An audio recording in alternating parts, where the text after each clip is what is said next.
السلام علیکم خواتین و حضرات۔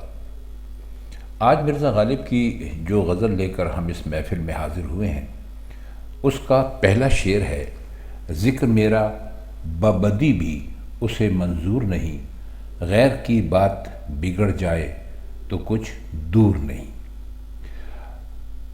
ذکر آپ جانتے ہیں تذکرہ کرنا، کسی کے بارے میں بات کرنا، اور بابدی کا مطلب ہے کہ برائی کے ساتھ، اور غیر سے مراد یہاں پر ظاہر ہے کہ رقیب ہی ہو سکتا ہے، اور کچھ دور نہیں۔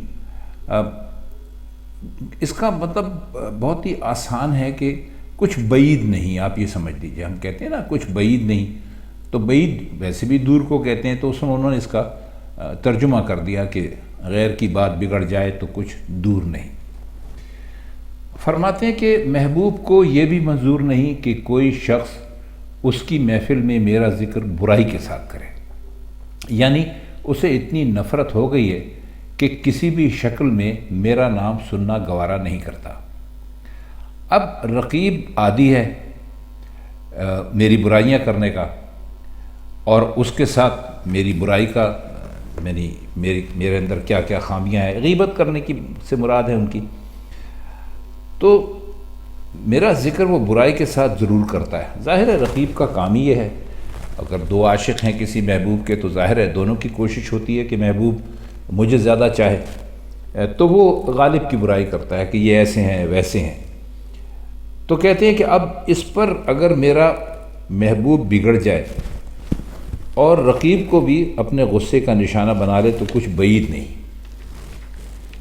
یعنی کتنی اچھی اور کتنی صاف بات کی ہے کہ میرا محبوب میری برائی تک سننا نہیں چاہتا، لیکن رقیب کو چونکہ میری برائی کرنے کی عادت ہے، تو ہو سکتا ہے کہ میرا محبوب جو ہے وہ برائی کے ساتھ ہی صحیح میرا ذکر سنے تو وہ رقیب سے بھی ناراض ہو جائے۔ اگلا شعر ہے: وعدہ سیر گلستاں ہے خوشا تال شوق، مژدہ قتل مقدر ہے جو مذکور نہیں۔ مقدر کا مطلب یہاں پر ہے کہ بات کرتے یا کہتے وقت ایسے الفاظ چھوڑ دینا جو قرینے سے سمجھ میں آ جائیں، مطلب یہ کہ پوشیدہ لفظوں میں کوئی بات کہنا۔ اور سیر گلستان کا مطلب ہے گھومنا پھرنا۔ جہاں پر کچھ گلستان کا لفظ آیا کرے تو آپ ضروری اس سے یہ مراد نہ لیا کیجئے کہ کسی چمن کا یا کسی پارک کا ہی تذکرہ ہو رہا ہے، دنیا سے بھی مراد ہوتی ہے ایک بات۔ خوشا کا مطلب ہے کہ بھئی واہ واہ، تالے شوق، تالے کہتے ہیں نصیب کو، اور مژدہ کہتے ہیں خوشخبری کو، اور مذکور کہتے ہیں جس کا ذکر ہوا ہو۔ تو فرماتے یہ ہے کہ میرے عشق کی کتنی خوش نصیبی ہے کہ محبوب نے باغ کی سیر کا وعدہ کر دیا ہے، اور اس وعدے میں ایک بات مقدر چھوڑ دی اور اس کا ذکر نہیں کیا، یعنی میرے قتل کی خوشخبری بھی سنا دی۔ مطلب یہ کہ سیر باغ سے، یعنی جو باغ کی سیر ہے اس سے واقعتاً یہ مطلب نہیں ہے کہ میرے ساتھ میرا خون بہانا مقصود ہے، تاکہ اس کی سرخی سے جو آس پاس پھول کھلے ہوئے نظر آئیں اور زمین میرے خون سے اسی طرح آراستہ ہو جائے جس طرح باغ پھولوں سے آراستہ ہوتا ہے۔ تو یہ سب کچھ عاشق نے سیر گلستان کے وعدے سے سمجھا، یعنی سیر گلستان کا ذکر ہوا اور عاشق نے اسے مژدہ قتل سمجھ لیا، یعنی ذکر ہوا سیر گلستان کا اور مقدر ہوا مژدہ قتل۔ کہتے یہ ہیں کہ اصل میں تو میرے محبوب نے میرے ایسے نصیب کہاں کہ مجھے اپنے ساتھ سیر گلستان کے لیے یا چمن میں گھومنے پھرنے کے لیے بلایا ہو۔ اصل تو ان کا مقصد یہ ہے جو انہوں نے ڈھکے چھپے لفظوں میں کیا، یعنی جسے مقدر کر دیا، وہ تو اصل میں یہ ہے کہ انہوں نے مجھے میرے قتل کی خوشخبری سنائی ہے۔ شعر ہے کہ شاہد ہستی مطلق کی کمر ہے عالم، لوگ کہتے ہیں کہ ہے پر ہمیں منظور نہیں۔ اب شاہد ہستی مطلق کا مطلب وہ محبوب جو ہر جگہ موجود ہے، یعنی محبوب حقیقی۔ اور منظور جو ہے، منظور نہیں کے معنی میں اس کو کیوں نہ استعمال کریں، یعنی ہم نہیں مانتے، ہمیں تسلیم نہیں، یوں سمجھ لیجیے آپ اس کا۔ تو اس کا مطلب کچھ یوں ہوگا کہ لوگ کہتے ہیں کہ یہ دنیا محبوب حقیقی کی کمر ہے۔ اب کمر کے بارے میں ہم آپ کو پچھلی کئی مرتبہ جو غزلیں پڑھی ہیں اس میں ہم آپ کو بتاتے رہے ہیں کہ شاعر جو ہیں وہ محبوب کی کمر ہی نہیں مانتے، یعنی انہوں نے محبوب کی پہلے تو پتلی کمر کہی اور پھر اس کے بعد اس کو ختم کرتے کرتے یوں کیا کہ یعنی مزید پتلا کرتے کرتے کہ اس کو ختم ہی کر دیا۔ تو وہ کہہ یہ رہے ہیں کہ یہ دنیا جو ہے یہ محبوب حقیقی کی کمر ہے، جو شاعروں کے نزدیک جیسی مانی جاتی ہے، ابھی ہم نے آپ کو بتا دیا۔ تو یقیناً اس طرح ہستی دنیا کی تو نفی ہوگی، لیکن لوگ ساتھ ہی ہے کا لفظ استعمال کرتے ہیں، جس سے ایک مثبت پہلو نکلتا ہے، اثبات کا پہلو نکلتا ہے، لہٰذا ہم ان کا قول تسلیم نہیں کرتے، کیونکہ دنیا اس درجے معدوم ہے یا غائب ہے کہ اس کی نفی کرتے ہوئے بھی کوئی مثبت لفظ یا کوئی اثباتی لفظ یا ہاں میں لانا قابل قبول نہیں سمجھا جا سکتا۔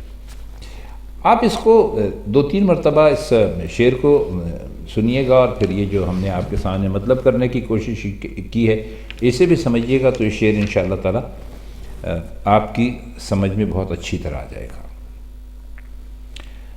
شعر دیکھیے کہ قطرہ اپنا بھی حقیقت میں ہے دریا، لیکن ہم کو تقلید تنک ظرفی منصور نہیں۔ اب یہ تنک ظرفی جو ہے یہ ہوتا ہے ظرف کا تنگ ہونا، حوصلے کا کم ہونا، ہمت کا کم ہونا۔ منصور کا جو لفظ استعمال ہوا ہے اصل میں اس کے پیچھے بھی ایک چھوٹی سی کہانی ہے۔ اس کا ایک مجذوب تھا، اس کا اصل نام تھا حسین اور منصور اس کے والد کا نام تھا، لیکن یہ جو شعراء حضرات ہیں ان میں اصل نام کے بجائے باپ ہی کے نام سے مشہور ہو گیا۔ اب کہتے ہیں کہ اس نے انا الحق کہا، یعنی میں خدا ہوں، اور اسے موت کی سزا ہوئی۔ تو فرماتے ہیں کہ یقیناً ہماری ہستی کا قطرہ بھی سمندر میں مل کر سمندر بن چکا ہے، یعنی ہمیں بھی اپنی ذات میں فنا ہونے کا مقام حاصل ہو چکا ہے، لیکن ہمارا ظرف منصور کی طرح تنگ نہیں ہے کہ چھلک جائے اور ہم کہنے لگیں کہ انا الحق نعوذ باللہ میں خدا ہوں۔ ہم اس کم حوصلہ اور بے ہمت کی پیروی نہیں کر سکتے۔ جو فنا فی ذات کے مقام پر پہنچ جانے کے بعد اپنے آپ پر قابو نہ رکھ سکا اور صبر اور ضبط سے کام نہیں لے سکا اور آخر کار اسے اپنی جان دینی پڑی۔ شعر ہے کہ حسرت اے ذوق خرابی کہ وہ طاقت نہ رہی، عشق پر اربدہ کی گوں تن رنجور نہیں۔ یہ پر اربدہ کا مطلب ہے جنگجو، لڑاکا، ہنگامہ پسند کرنے والا، اور گوں کہتے ہیں روش کو یا کسی ڈھب کو، کسی کام کے قابل ہونے کو، لائق ہونے کو، اور رنجور کہتے ہیں بیمار کو، کمزور کو، ناطاقتی ہو جس میں، ناتواں کہہ لیجئے۔ تو فرماتے ہیں کہ اے خرابی کے ذوق و شوق، افسوس کہ پہلے کی سی طاقت باقی نہیں رہی، اور میرا جسم عشق کے صدمے سہ سہ کر اس درجے بیمار، کمزور اور ناتواں ہو گیا کہ اب عشق کی مارکہ آرائیوں میں ہنگامہ خیزیوں کے قابل نہیں رہا۔ اب حسرت اس بات پر ہے کہ مزید تباہ و برباد ہونے کا ذوق باقی ہے، لیکن جسم ہی ساتھ نہیں دیتا، اور عشق ایسی بلا ہے کہ اس کے لیے ہر قسم کی سختیاں سہنے کی ہمت ہونی چاہیے، طاقت ہونی چاہیے۔ تو میرے جسم میں تو اب یہ خصوصیت باقی رہی نہیں۔ میں جو کہتا ہوں کہ ہم لیں گے قیامت میں تمہیں، کس رعونت سے وہ کہتے ہیں کہ ہم حور نہیں۔ دلچسپ شعر ہے۔ رعونت کا مطلب ہے غرور یا تکبر کہہ لیجئے۔ تو کہتے ہیں کہ جب میں اپنے محبوب سے کہتا ہوں کہ قیامت کے دن جزا اور سزا کا فیصلہ ہوگا، ہم جنت میں جائیں گے اور حوریں ملیں گی، تو ہم کہیں گے کہ ہمارا محبوب ہمیں دے دیجئے اور ہم تمہیں لے لیں گے، کیونکہ ہم نیک آدمی ہیں، اللہ میاں ہماری ہر خواہش پوری کریں گے۔ تو دیکھیے وہ کس غرور اور تکبر سے جواب دیتے ہیں کہ جناب ہم حور نہیں ہیں کہ آپ ہمیں لے سکیں۔ اب اس شعر میں بھی ایک بڑے اچھوتے سے انداز سے کہ محبوب کو حوروں سے اتنا برتر ثابت کیا گیا ہے کہ وہ نفرت بھرے غرور سے اپنے حور ہونے کا منکر ہے۔ گویا حور کو وہ ایک حقیر چیز سمجھتا ہے اپنے حسن اور شباب کے آگے۔ آئیے شعر دیکھیے کہ ظلم کر ظلم اگر لطف دریغ آتا ہو، تو تغافل میں کسی رنگ سے معذور نہیں۔ دریغ آنے کا مطلب ہے تأمل کرنا، رکنا، انتظار کرنا یا بخیلی سے کام لینا، اور معذور کا مطلب ہوتا ہے یعنی مجبور، لاچار، ناچار کہہ لیجئے، کچھ بھی معافی کے قابل۔ تو فرماتے ہیں کہ اے میرے محبوب، اگر تجھے لطف و کرم میں کوئی کرنے میں کوئی تأمل ہے، یعنی تو اگر اس کو کرنا نہیں چاہتا اور اسی لیے میرے لیے گوارا نہیں کرتا، تو ظلم ہی کر، ظلم پہ ظلم کرتا جا۔ اب ظلم کی تکرار سے ان کا مقصد ہے تاکید ہے کہ بھئی ضرور ظلم کرو، لیکن تو تغافل سے کام لینا چاہتا ہے، اور اس بارے میں تیرا کوئی میں جو عذر ہے اس کو تسلیم نہیں کروں گا۔ اب تغافل کا مطلب یہ ہوگا کہ تجھے ہم سے کوئی تعلق نہیں، یہ ہمیں منظور نہیں ہے، تو دونوں صورتوں میں سے کوئی ایک اختیار کر لے۔ تو ہمیں مہربانی کے قابل نہیں سمجھتا، نہ سمجھ، ہم ظلم سہنے کے لیے بھی تیار ہیں، اور ان حالتوں میں تجھ سے تعلق قائم رہتا ہے۔ ایک اور جگہ پر آپ نے پڑھا ہوگا کہ مرزا نے یہی مضمون کم و بیش ایک دوسرے شعر میں کہا ہے، مشہور شعر ہے، قطع کیجئے نہ تعلق ہم سے، کچھ نہیں ہے تو عداوت ہی صحیح۔ اور ایک اور شعر ہمیں یاد آ گیا کہ وارستہ اس سے ہیں کہ محبت ہی کیوں نہ ہو، کیجئے ہمارے ساتھ عداوت ہی کیوں نہ ہو۔ آئیے اب شعر دیکھیے کہ صاف دردی کشے پیمانہ جم ہیں ہم لوگ، وائے وہ بادہ کے افشردہ انگور نہیں۔ دردی کش کا مطلب ہوتا ہے تلچھٹ پینے والا۔ تلچھٹ کسے کہتے ہیں؟ جب آپ شراب یعنی کوئی پیتا ہے تو جو شراب بالکل تہہ میں برتن کے باقی رہ جاتی ہے اس کو تلچھٹ کہتے ہیں۔ اور جم جو ہے وہ کہتے ہیں، اس سے مطلب ہے جمشید۔ کہتے ہیں کہ وہ ایران کا وہ بادشاہ تھا جس نے شراب ایجاد کی تھی۔ اور افشردہ انگور کا مطلب ہے انگور کا نچوڑ یا انگور کا عرق کہہ لیجئے۔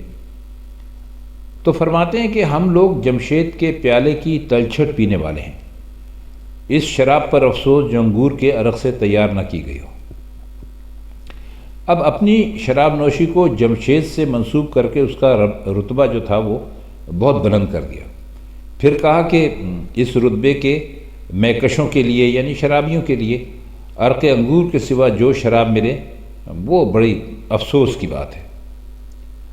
اچھا، ہم آپ کو یہ بتا دیں کہ یہ دلچسپ بات یہ ہے کہ مرزا غالب کو ویسے بھی دیسی شرابوں سے سخت نفرت تھی، جو گڑ سے یا یہ ببول کی چھال وغیرہ سے تیار کی جاتی تھی۔ انہوں نے خود ایک خط میں لکھا ہے کہ یہ گڑ چھال کی شراب مجھے پسند نہیں ہے، یہ مجھے مضرت کرتی ہے، یعنی یہ مجھے نقصان دیتی ہے۔ آئیے اب اس کا آخری شعر دیکھ لیجئے۔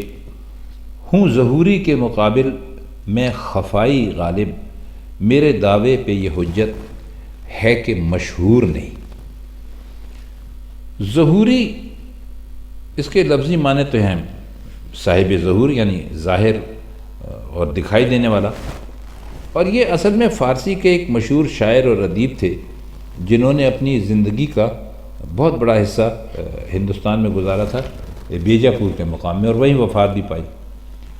اور خفائی سے مطلب ہے، لفظی معنی تو اس کے ہیں چھپا ہوا، پوشیدہ، یعنی جو شہرت سے محروم ہو۔ تو فرماتے ہیں کہ غالب میں خفائی ہونے کے باوجود ظہوری کی ٹکر کا شاعر ہوں۔